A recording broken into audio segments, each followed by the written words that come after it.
So, here's everything you need to know about how to reserve space. First thing you want to do, you want to go to the search bar, click in Facilities, Reservations. Click Search. Then you should click here. We're going to open a new tab.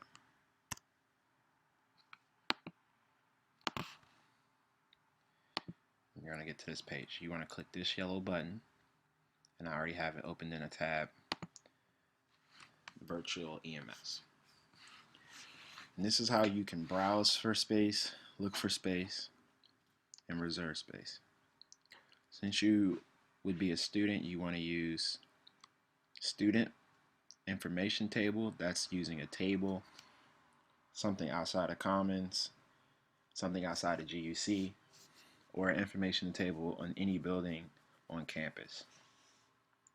If you want to make a room for multi-rooms and have an event in several different rooms, so let's say you want to reserve Fireside, Wacomico, and Pocomoke at the same time, you would use this.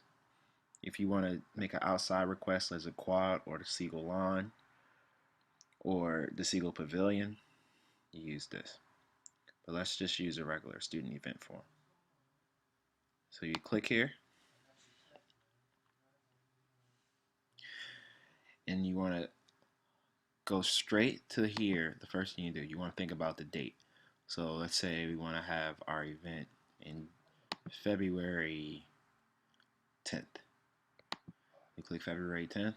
This is the important, you can press reoccurrence so you can have this happen every Tuesday for the rest of the semester if you click it.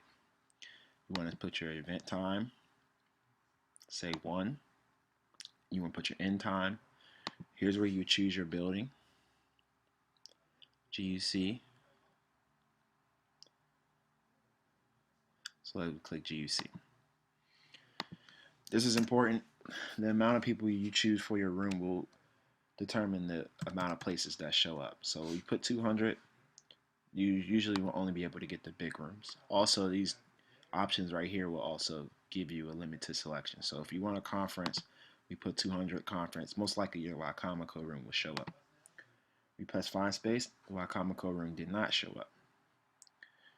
And the reason why it didn't show up is because it's probably not open. So what we can do is we can come out, and this is how I would make an event on the front end. I can make 2 different events on the back end too. But what you want to do is you want to click here, click GUC, say go February 19th. You want to click here, 9 a.m. to 10 a.m. Click, say 125 people. Setup type.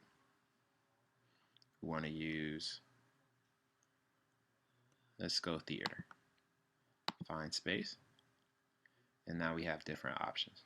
These are all the time periods that you can't select. So that means there's event time already happening. So as you can see, from 9 to 10, the Wacomico room is open. I'll click this little green X. Then it would give me options to continue. If I click continue, now I get to name my event. This is important. You want to name it, and you want to make sure you choose the right type. So if it's just a meeting, I'm going to click meeting. You also want to be, it's important to know what customer you're using. Because I'm signed on as my OSOL account, that's the only customer I'm allowed to use. However, we can click here and change the contact, and change the temporary contact. And as you can see, all these people are staff members. There are no GAs underneath. So my direct supervisor is Morgan Merkel, and her supervisor is Trisha Garvey Smith. I would type temporary contact and type in my information. So I'll write my name and then my email.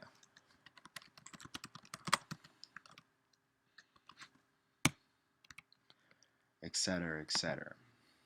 Then what you want to do is you want to make sure that we put whoever is the budget approver. So that would be your advisor. These are the options that you make sure you have to click. Make sure you either have yes or no if you plan on having non-SU attendees. You want to click the event description. If the event is in the GUC building, you want to make sure you put exactly what you want in the setup notes. If it's outside the GUC building and you want tables, you have to request it through support services. And that is something you do right down here. So if we wanted 5 rectangle Orion tables, I would click that and I would put the amount.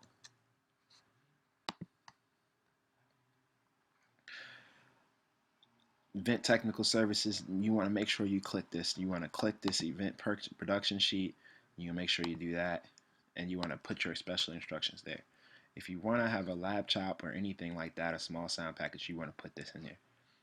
All this stuff will be important in the Tuesday meeting that we would have after you file this request in. You would get an email, and I'll show you that email, but you would get an email explaining different dates that different things are due. So you'll have an event permit due, and you'll have a Tuesday meeting request date. You'll have different event permits to your particular event. All right. Once we do this, we will click submit,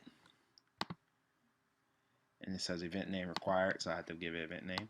So I'm not going to put a fake event there because then I'm going to have to clear it through my EMS.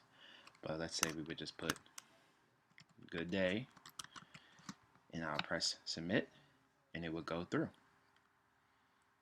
Here's just a quick little video showing you how to fill the event request.